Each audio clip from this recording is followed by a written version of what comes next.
Oh, hello. My name is Russ Frushtick, and I host a podcast called The History of Fun with my good buddies Allegra Frank and Chris Plante. Now, History of Fun. Each week we explore the hidden backstories behind the things you love to do. We're talking Mario Kart. We're talking GoldenEye. We're talking Beanie Babies. Hula hoops maybe one day. But this week I thought you guys might appreciate an episode we did all about Tokyo DisneySea, which is only in Japan. It's totally unbelievably cool. Chris Plante has been there, and he basically takes us through the history of how it came to be and how awesome it is to go today. So, that episode is coming up now. If you enjoy the show, please check it out on your podcasting platforms of choice. Rate it and like it and subscribe it, and we'd love to have you as a regular listener. Until then, bye-bye!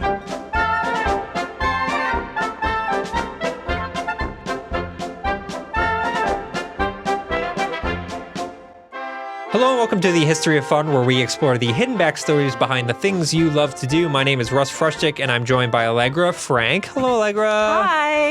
And Chris Plante. Hello, Chris. Welcome back. Chris, you love Disney. I do. We've talked about this a little bit in video form, but your passion for Disney is great. It's huge. Allegra, how do you feel about Disney? I think they are a huge, scary corporation on their way to being a monopoly. Yeah. But The Lion King is a very good movie. Okay, so true. So true. I think Disney is the definition of a problematic fave. And it's like they've created so many wonderful things. Walt Disney himself, questionable at times, to say the least. In Disney World, I love the theme parks, and that's where they get most of their money, and that's something that we'll be talking about today. But they are entirely artifice. Like, if you think about it for even a second, you are being tricked to have certain feelings about a world that does not exist. But you know what? That's just like the real world, man. Like, open your eyes. Think about it. Okay, Dennis Hopper, thank you. You mentioned a park specifically. You're going to bring a park that I think most people, obviously people know Disney World. People know Disneyland. Maybe they know Le Disney Paris. Is that one of them? Yeah, that is how it's pronounced. Le Disney Paris. I don't think most people know about this park that you're going to bring. So fill people in. I should just up front, I always try to whet the appetite, but also I want a little word of warning. This is a bit of a history lesson, as we normally do. It's also just a bit of a present lesson, because I have found something that, since so few people know it even exists, that I will be sharing about things that exist right now, but it will feel like history to you because you just don't know that it's even real. Does that make sense? Yeah. Anyway, it will feel like history. Here's how I'm going to whet your appetite. Imagine, close your eyes. Okay, your eyes are closed. Imagine BioShock Infinite, okay? You're in a floating Americana in the sky.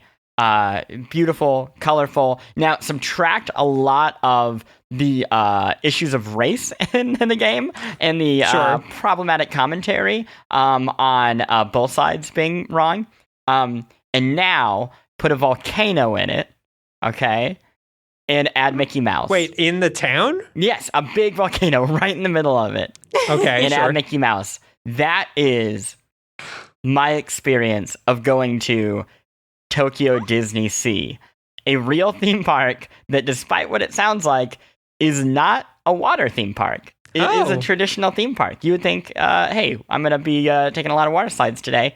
False. You'd be very wrong, and you should be ashamed for being so confused. So, to be clear, it is spelled like S-E-A, correct? It is spelled D-I-S-N. Oh, yes, S-E-A. DisneySea. It's Tokyo Disney, S-E-E, question mark. Yes. So, DisneySea. So, the idea is, it is the late 1990s. There is already a Disneyland in Tokyo, and it is huge. People love Tokyo Disneyland. Largely people who live in around Tokyo in Japan. It is enormously popular. they are at capacity. They need something else. When was it introduced? Do you know when Tokyo Disney was first introduced, by any chance? I don't. I believe it would be about 15 to 20 years before this. Oh wow! Okay. So it had been early. it had been there for a while. Yeah. So the people responsible for Tokyo Disneyland are like, hey, we need another park.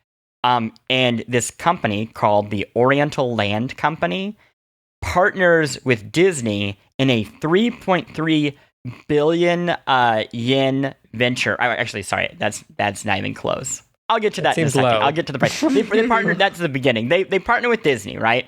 And they do something very interesting that Disney does not do outside of this. They license Disney. So the Oriental Land Company is actually the owner. They're the people running this theme park. They just have an agreement with Disney that is a very, very broad licensing agreement.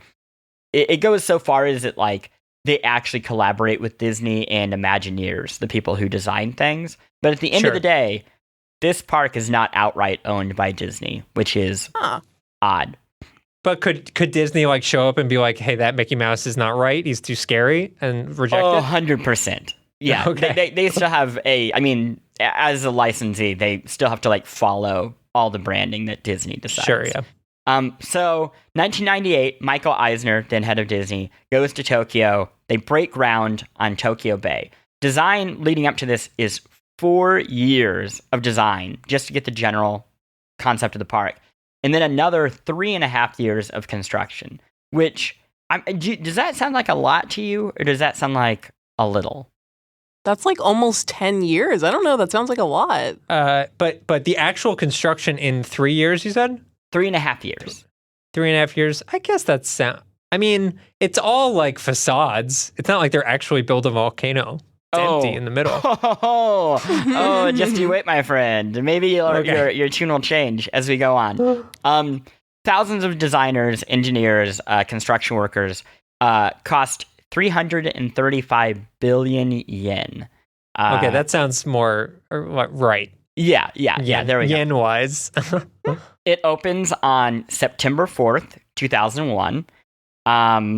It is the 9th of what is now. Oh, no. Yeah. That's what I was thinking. Look, we're not going to go into that too much.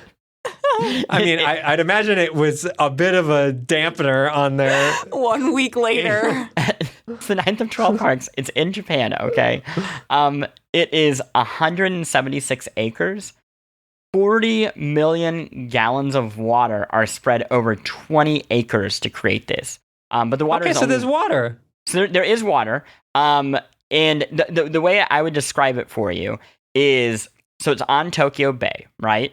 The entrance is like on the land. And then you enter through a large main street, and you come to what looks like it's an island volcano floating in the middle of the park, surrounded by water. And then it's a circle shape around, the park itself is circular around that volcano.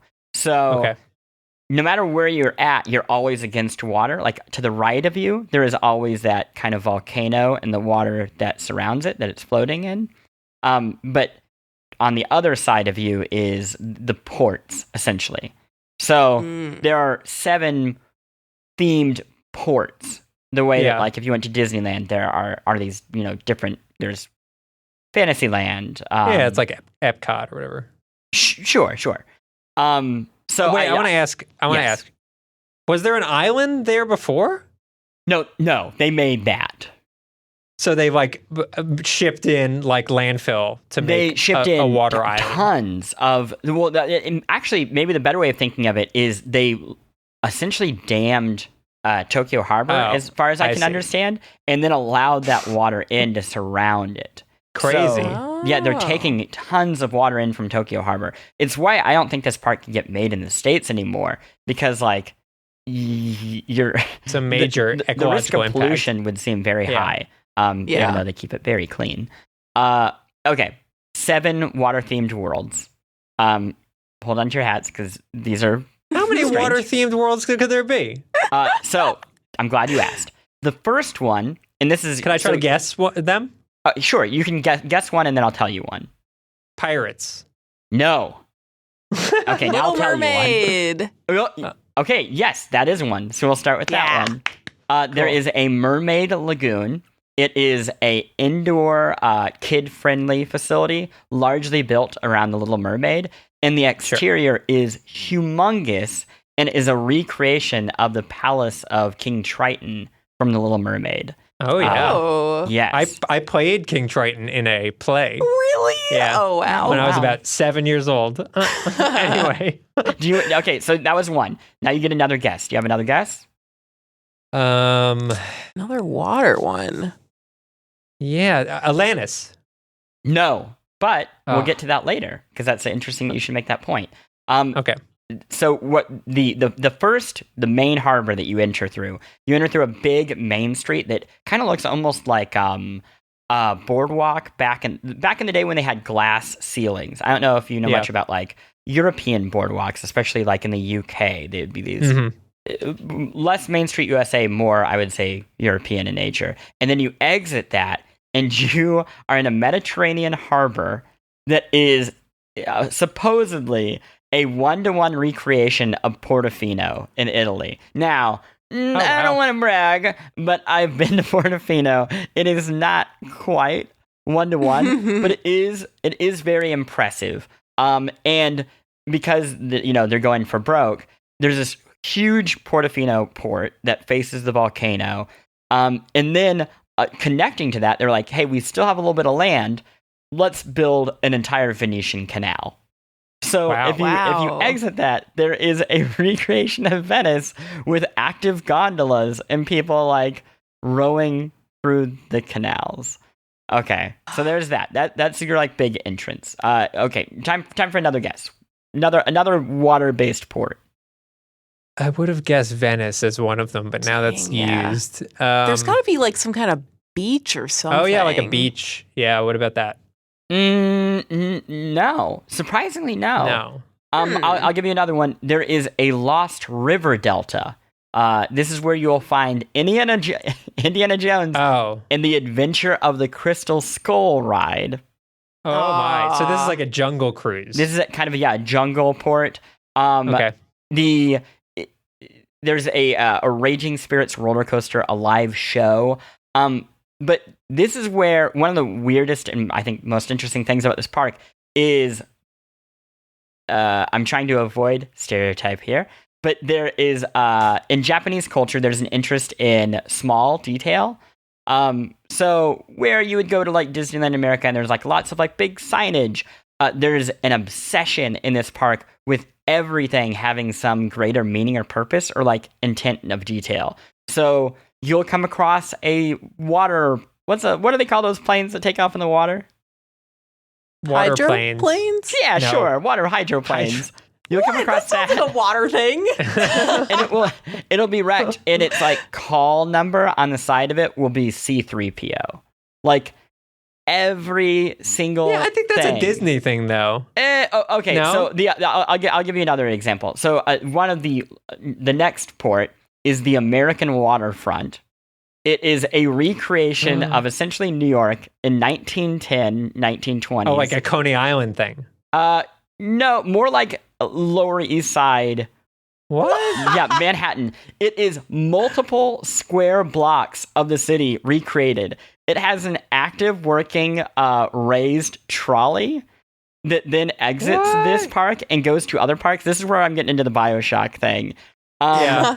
It has active transportation, so there are like buggies bouncing around the like cobblestone streets. It has a full working Broadway theater, and it has a bank, which is naturally run by Scrooge McDuck. And here's where you get into the Tolkien, or not Tolkien, Peter Jackson style of obsession to detail. In front of the bank, Scrooge McDuck has spilled all of his coinage.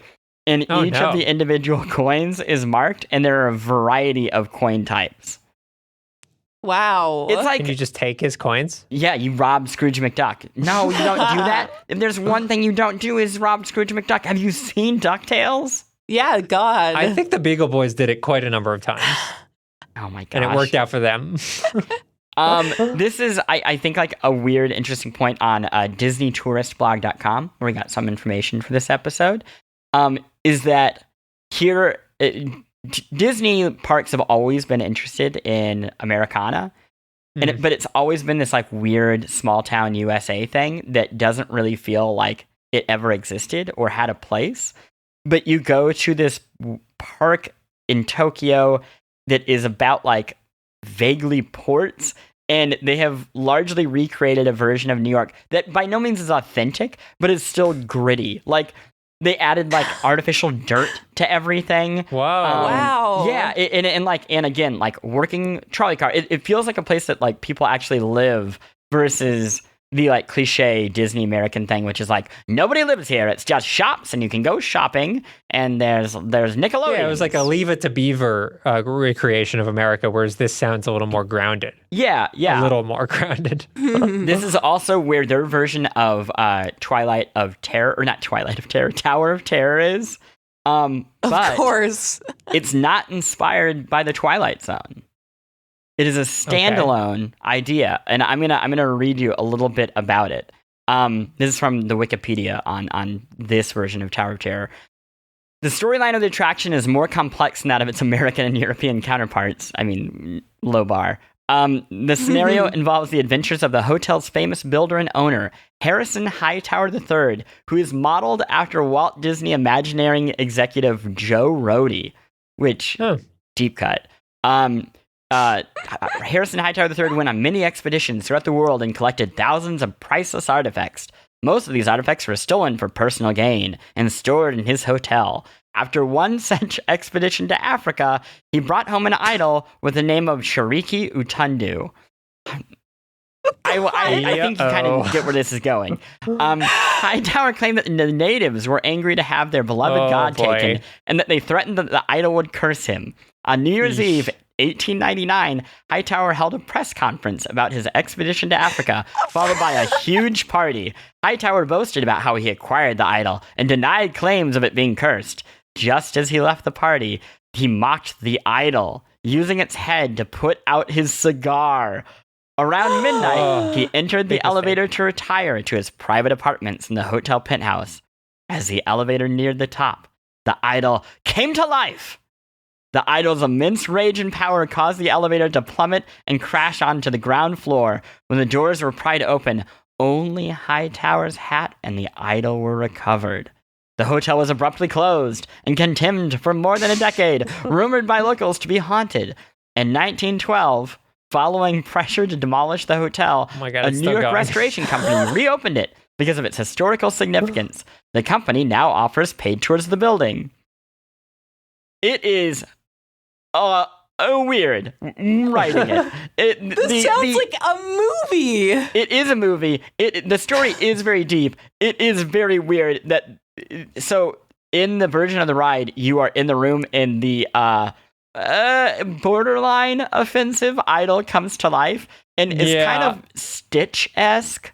He's like playful, he talks? or like a gremlin. He like grumbles at you. Oh, okay. It is very it's strange. like Tower of Terror with the screen in front of you?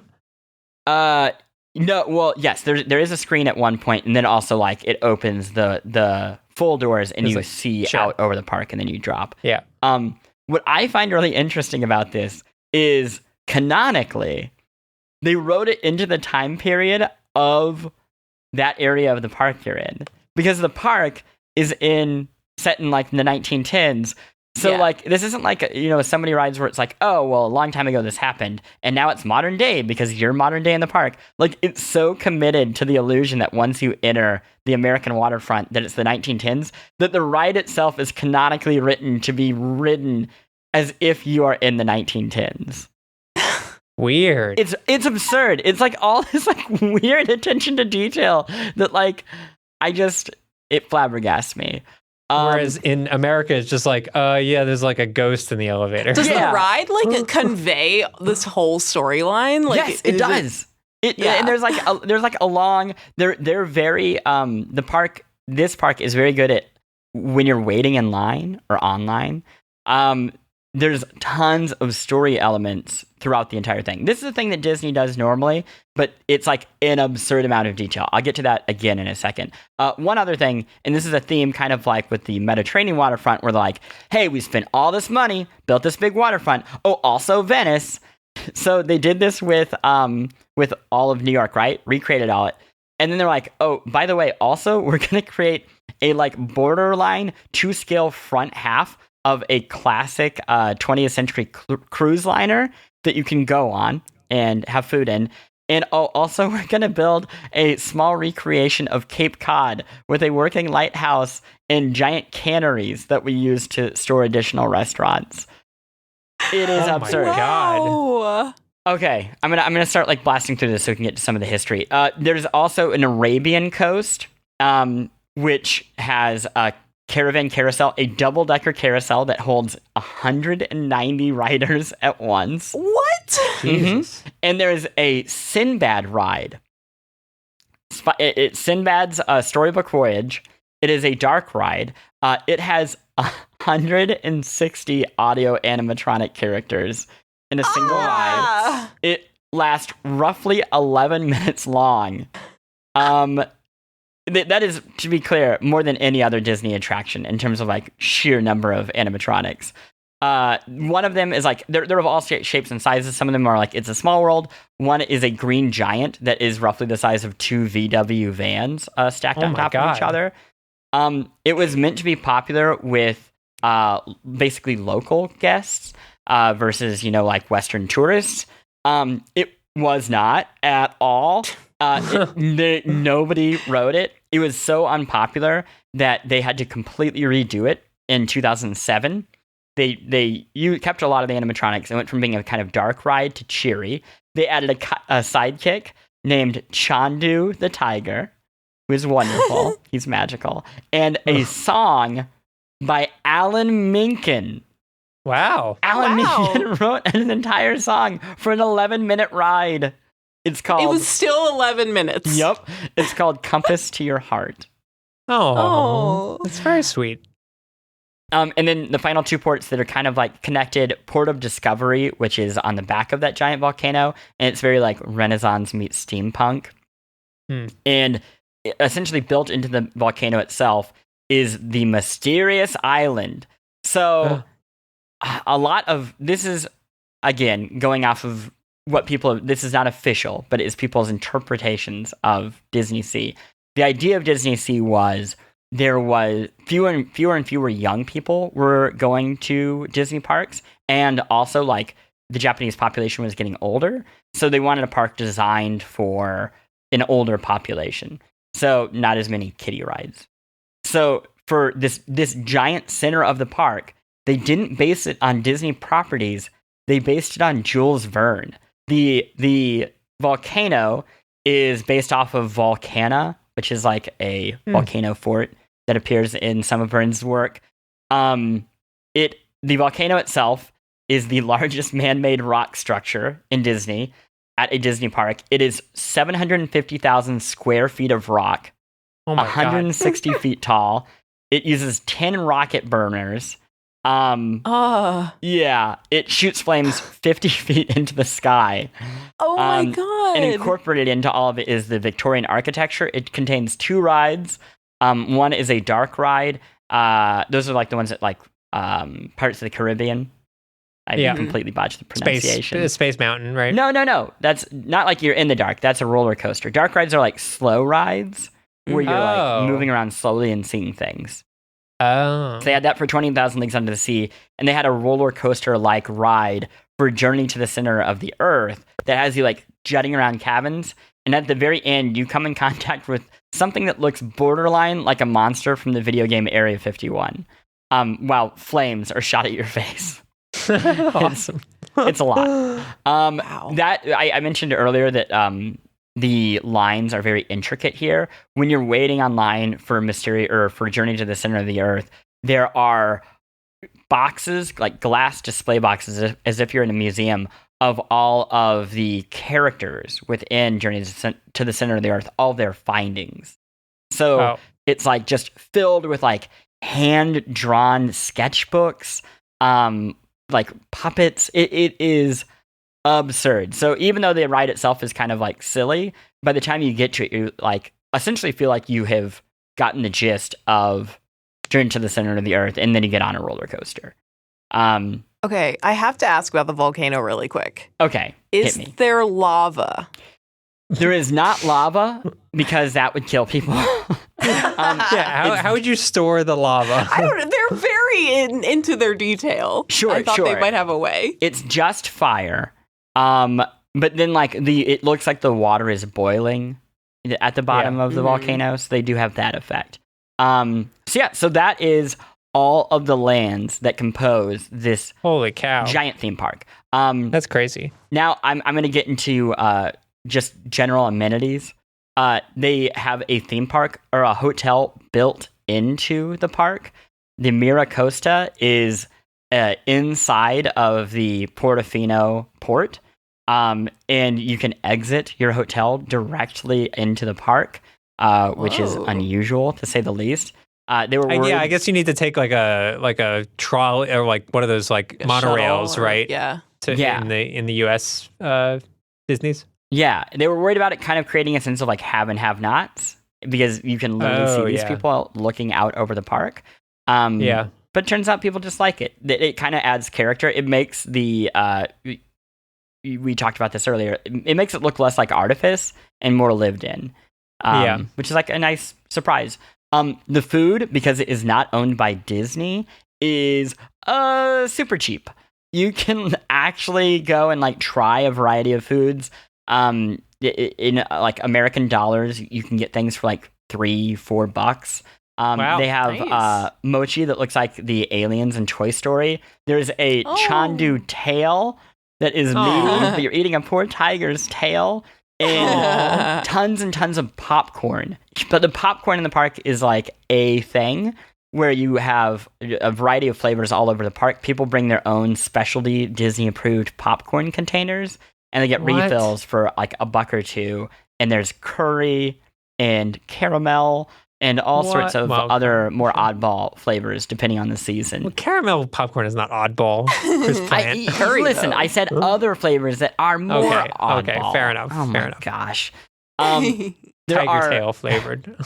There are fewer splashes and like gaseous sprays, I would say. Sometimes you go to like a Disney or any theme park and it's like, oh, there's rides where you get sprayed or you're in a random area and like air sprays at you.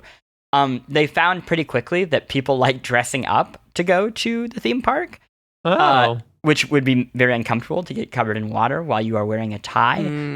So they pulled back on a lot of that. Wait. I was thinking costumes. Yeah, like costumes. No. So people do dress up in costumes. People also dress up in like heels, a nice dress, and yes, even a suit and tie. Wow. Yeah. The other thing that fancy. people like to do is they match. Matching is a huge fashion thing in general in Tokyo, but here, especially with like your friends, here they cater to that by essentially offering family lines. So when you go in to buy a shirt, there are like variations of a print. So there'll be one that's like clearly like this one's for mom, this one's for dad, and this one's for baby boy, and this one's for baby daughter, and you all wear them together. Boyfriend and girlfriend especially, there's like I felt like almost an expectation to do it, to the point where my wife and I went to Tokyo Disneyland, the other park there, the first day, and bought 2 shirts because we felt very out of place not wearing matchy-matchy. Wow. Like, you So you're just just have walking to be paired. around. Did And people think she was your everyone's dressed the mistress? same. Was that the problem? Yes, that was Without probably the like, magic uh-oh. shirts. How dare they? They offer pet babysitting at the pet club. Oh.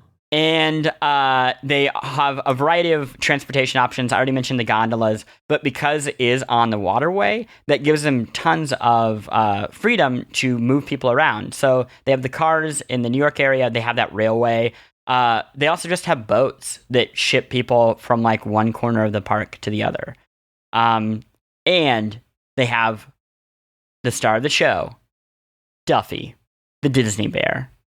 Have you ever heard of Wait. Duffy? Duffy? Is it Duffy? Duffy the Disney bear. Duffy the Disney bear. I've never heard of Duffy. The origin story of Duffy the Disney Bear. What does he look like? He looks like the most generic teddy bear on the planet. Okay, go. Minnie Mouse created Duffy because she had a long voyage at sea coming. That's the backstory. Okay. Mm-hmm. Okay. Sure, she wanted a teddy bear. That's fine. Sure. Reasonable. There's also a other backstory that it's possible that Mickey Mouse himself went to the Disney parks with Duffy the teddy bear, and he was so lonely, and he asked Tinkerbell essentially to have a real friend, and then Duffy came alive. One problem with this story, if you're Mickey Mouse and you're at Disneyland, you are not lonely. Everybody's like, hey, do I know you? Are you Mickey Mouse?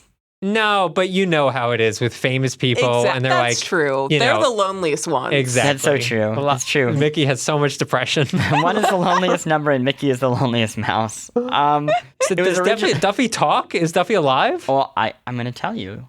Okay. Duffy was originally created for the Disney World Once Upon a Toy Shop storefront. I've also heard that he was created for Big Red Boat and the Disney Cruise Line, which lends a lot more to that Minnie Mouse story. Anyway, nobody cared about him at all. Sure. Like, people in America were like, yo, that's just a bear. Like, I don't know if you noticed, but we're surrounded by talking other animals, and that's just a bear. So we're not care. regressing here. But then the Oriental Land Company saw this, and they were like, now you are speaking our language. This is our jam. We are going to dedicate entire shops to Duffy. We are going to make Duffy inescapable. And they were very smart because the Japanese audience immediately clicked with it. Duffy became the biggest thing, and a lot of that was because people would get Duffy, then they would bring him to the park every time they went, and they would take photos of the park with Duffy in it. Oh, yeah. Sort of like a Flat Stanley. Flat Stanley, right? Yeah. That's weird. So that is all that. I have one final surprise. There hasn't been a ton of history, so I wanted to make sure that we have like one big chunk of history. And here it is. This park was supposed to be in Southern California. What? Whoa. It was designed as a second theme park that would be in Long Beach in the early 1990s. And it got relatively far. It was going to be called Port Disney. It was going to be an entire huge complex. And DisneySea would be the theme park in Port Disney. Sure. Oceana would have been its center. It would have been a construction of futuristic bubbles that would ensconce a 2-story, state-of-the-art aquarium, and it would focus on learning about aquatic life. It would also have a future research center, which would be here's what researching aquatic life will look like in the 21st century. It was very and similar it gets outdated in a minute. Yeah, I imagine it would have ended up having the similar problems that the Living Sea and Living Land pavilions have at Epcot, which is if you go to them now, they're like, there's this new thing called GMOs. They're going to change the way we think about food. Cans are like food for the earth. Throw them everywhere. And if you think about it, it makes a lot of sense that they would be into this, because in the early 1990s, SeaWorld is still a big thing. Yeah, this is pre-Blackfish. Yeah, it was probably one of the bigger competitors for Disney. Of course, they would want to get in on this. They were also, very into this educational thing. Epcot had gone very well. It would have had similar things to Tokyo DisneySea. Its version of Mysterious Island would have been the Lost City of Atlantis, as Freshik mentioned earlier. Yes. It would have had a Nemo lava cruiser. Nemo, as in the captain of the ship, not to be the confused fish. with other Not Nemo. the fish. Yeah. And it would have had an exploration area like Pirate Island. It would have had a Heroes Harbor, which would have had rides inspired by Sinbad, but also Ulysses. Oh. Which, not sure how that would have worked. Would have been a little Scylla and much. Charybdis, Cyclops. There's plenty of things to go into. Sure. Kid's favorite. It would have also had a boardwalk, but it would have been built around the RMS Queen Mary, an actual historic I've been there. cruise liner. Did you know that Walt Disney Company owned the RMS Queen Mary for a grip in the 1990s? I probably was there when they owned it because it was the most terrifying experience of my life. Yeah, because many people died when making that boat, and they have a haunted cruise line, and you walk through, and creepy people in like 1910 garb pop out of doors, and it scared the hell out of me. Yeah, I can't imagine why they wanted to get rid of it. But they essentially accidentally bought this cruise liner, this historic cruise liner, because it was owned by a holding company that owned the original hotel at Disneyland. Yeah. And they wanted that hotel, and they got a cruise liner as part of the deal. And they're like, well, we already have it. Let's build a park around it. The weird thing is Tokyo DisneySea saw these plans, and rather than like look at it and be like, oh yeah, they only did that because they needed to like find a way to use that ship. Their read on it was, we should build a ship, which is certainly one way of taking it. Eventually, like about a year and a half into this, Disney put the kibosh on it. They went with a plan that was called Westcott. It was going to be like Epcot on the West Coast. And that itself also fell through because... everyone hates Epcot. Well, no, Euro Disney was not a great investment, which brings us all the way back to Disney Paris. So, yeah, they had this idea, and this has actually been kind of a thing with, like, the modern history of Disney parks, is they build up a big idea, they decide not to do it, and then later on they're like, oh, yeah, we should actually use all that, like, raw material that we have and put it somewhere else. So the Oriental Land Company essentially took a lot of that idea to make Tokyo DisneySea. Very resourceful. They were going to make another Americana one near Washington, D.C. that also... did not work. Surprise, surprise. What a miserable place to put a theme park. The final bits, some upcoming additions to the park. They're adding a fanciful version of the ride Soarin'. It will be like a Leonardo da Vinci inspired, it looks like. They're adding a frozen Scandinavian port, which is the new thing with Disney. Every park has to now be built around its core properties. Yes. And they think that they're going to build a third park because, once again, too much interest. They are selling out. When you buy tickets for these parks, you have to reserve your spot. You can't just like go up and buy a ticket. And the third park will be based on Japan. You will go to a theme park in Japan, inspired by Japan. You visit like Tokyo inside Tokyo? Extreme recreations of the city you just traveled from to the park. It sounds like the first time I heard this, I thought that sounded very silly. But then I thought about it. That's just Disneyland in America. Like Disneyland is like very, very broadly. They're like Frontierland. Sure. American Frontier. Main Street USA. Fantasyland, not so much. Yeah, but Disneyland doesn't have, Disneyland specifically doesn't have like a Hollywood area. It does have California Adventure, It actually does, but they're trying to kill it. In Disney World, there was a like MGM Hollywood thing, and now they're that's World. Sure. I mean, that's in Florida. It'd be weird to have like, here's the Walk of Fame, like 20 miles away from the actual Walk of Fame. Wait, actually, no, they do. It's called California Adventures. And it's right across the street. Okay. Yeah, it's so weird. So I don't know what I'm talking about. Literally, they have a separate park called California Adventures in California. So that's it. I know, a weird episode, but it's a weird thing that brings me tremendous joy that I wish more people knew about because it's such a wonderful, oddball thing. And as Disney becomes more of this giant corporate machine that like exists purely to push its same properties, as like the theme parks get kind of erased and turned into like Tower of Terror is now the Guardians of the Galaxy ride. Parts of the Caribbean has Johnny Depp on it. As all that happens, it brings me joy that there is a Disney somewhere in the world that isn't quite owned by Disney that is just doing this weird thing that is only like tangentially related to Disney, but has all the resources that make Disney great. Quick credits. I mentioned the DisneyTouristBlog.com. Travel Channel's Travel Channel Secrets, which good luck finding that episode anywhere. and just the general Wikipedia that linked out to gobs of essentially business sheets from Disney itself. So yeah, that's it. I hope everybody enjoyed it. Yeah, I want to go now. Let's do it. It's very easy to get to. Let's do it. Let's go now. Thank you all at home for listening. Thank you, Plante, for the very well-researched and personally experienced DisneySea exploration. And thank you to you at home. This has been the History of Fun, where we explore the hidden backstories behind the things you love to do. Farewell.